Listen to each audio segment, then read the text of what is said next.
disdain for her over these, stupid, foolish, I can't believe I'm in jail. I know I'm here, but I can't believe it. I mean, again, she writes 18 pages and there's 2 sentences about the victims. Bullshit. Every week she should highlight one of the victims and say, hey, Penny Puckett, who we've talked about ad nauseum, I plan to get you the $20,000 that I owe you back by doing X, Y, or Z. Guys, here's Penny's Etsy, thing.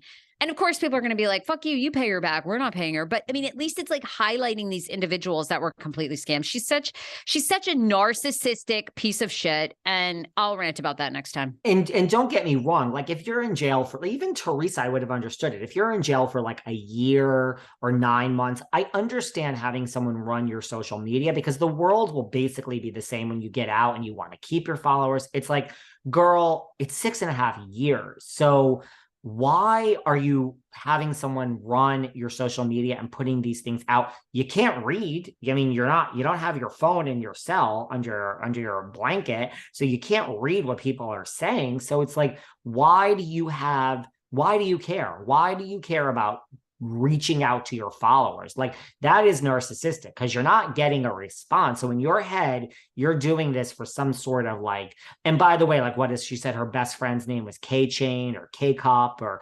K-Pack and her best, but right, like, she's like, I went and, today was breakfast. I had a piece of toast, an apple. I saved the instant oatmeal for later and I had 2 crackers with cheese. Girl, what did you think it was going to be in prison? It's so stupid. It's the dumbest shit. And of course, she's turned her comments off on her Instagram, so nobody can comment. So of course, Bravo groups are recommenting, reposting, and then everybody is weighing in. She's such a piece of shit. And again, you know what? She's more. I used to think that Chrisley's were more pieces of shit. Now I think she is. I know. I've always said she's literally the worst piece of shit. The worst piece of shit. And by the way. Right. And then also that whole thing where she's like, detailing like her goodbyes to her children. And girl, what'd you think? You really thought, I mean, I don't know why I'm here. I know why I'm here. It's like, yeah, you didn't think about that's the narcissism with her. It's like, you didn't think about your children who need you. You dumb fuck. And again, I've said that I say this every time because some people give me crap. Like, why are you so angry? Like, you shouldn't be so angry towards these people. I'm like, this wasn't a person who robbed a Target at gunpoint because they needed the money because their child had cancer. This is a person for nearly a decade who crafted this scam on people like Penny Puckett, a mid-American person who had to sell her home, has no money left, is 70 years old in retirement because Penny believed that the last $40,000 she had, she could make her Etsy business bigger and a go. I mean, this is not a person who this person for Jen Shah for 8 years, the FBI was watching her when she signed her narcissistic ass up to Real Housewives of Salt Lake City. This person was at this for a very long time. She's such a piece of shit, and I'm glad to see people come around. And she uses the Quran as a crutch, and she uses social issues like Black Lives Matter. It's disgusting. As oh, I'm a champion. You are not. That is such a distraction. If you were a champion, again, you'd be highlighting every single victim every single day. To this day, ask Penny Puckett. You guys can find her on Facebook. She has never heard from Jen Shah, Stewart, anybody else that scammed her. She's never heard from Jen's attorneys, like a letter from them. The only people that she's ever been in contact with is like Better Business Bureau, who I think got her $13,000 back. You can go and listen to our interview. That's it.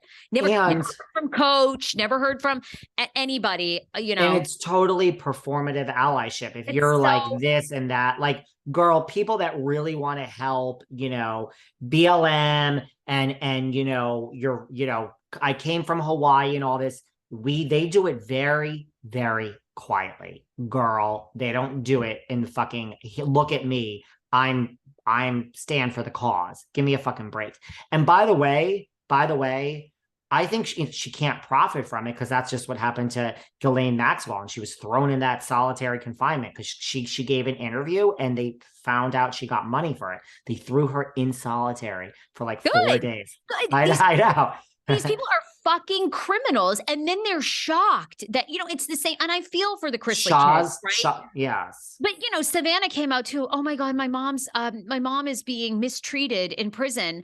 It's cold. It's freezing at night. It's so hot during the day. They have no temperature control. It's like, guys, what the fuck do you, I mean, you know, they act completely shocked that they're being treated with less stellar than, you know, conditions. It's like, and again, I feel for Savannah. Savannah's trying to hold it down for that whole family, but the parents are so dumb. And then they're like shocked that they aren't, you know, this is like luxury. You like need to go right as it is. I look at all these places and I'm like, half of them look like fine to me. I actually think the conditions are too nice. Everyone's in a camp. You commit commit a white collar crime. I don't understand. Like I've always said this, all of them, that Martha Stewart, what's his name? The one, the worst one that took everyone from New York, Madoff. I mean, I don't understand. You steal like millions and millions and millions and millions of dollars, which I never believe. Yeah. Show it all. I believe you stole millions of dollars and then you hide plenty of it.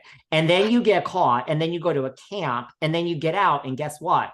When no one's looking, you access your $9 million and your life goes up. No one's life seems so skid row. I mean, yes, Madoff committed suicide and Ruth. Well, yeah, both his sons died. I mean, you know, Ruth is by herself completely. Right. Which one son committed suicide. Yeah, I mean, but you know what I mean? Like then, like when you Bernie died of didn't he have like cancer? Oh, he did. I thought he committed suicide. I don't even know. But like you look at like, oh, I thought Bernie did too. You look at like Martha Stewart, who I worked for her, you know, like they get out and listen, I love Martha. I have a thing where I love Martha, you know, but like they get out and it's like their life is just fine. So, I mean, like kidney failure. Oh, you're right. But again, I still feel 6.5 years. I know it's a long time and everything. Jen Shah's getting out in her 50s. Now, I know Peter on our podcast said that he doesn't want to be 50 years old and working at SIR with a cane. First of all, I don't know how old Peter is. It doesn't look so far off from 50. Let me just say that. Second of all, people that are 50 don't have canes. That's extremely young. Jen Shah's going to be out at 50 something. You have your life ahead of you. For everyone listening who thinks 50 is old, you got a lot of time left, guys, if you're lucky. I mean, okay, I have to love you and leave you, by the way. I don't want to make this sound like I'm a Jen Shah here, but I'm going to church. So, but mind you, Sarah, before we go, just remember, as you are in church, just remember, if anyone asks you if you see Mary Cosby or anyone asks you for extra money, you say no. You say no. It's no. And just remember, we are amidst a Scandoval. So I want you to have a good week and to just hold on to yourself because we have a Scandoval amongst us and we are covering the Scandoval here in depth because that is what these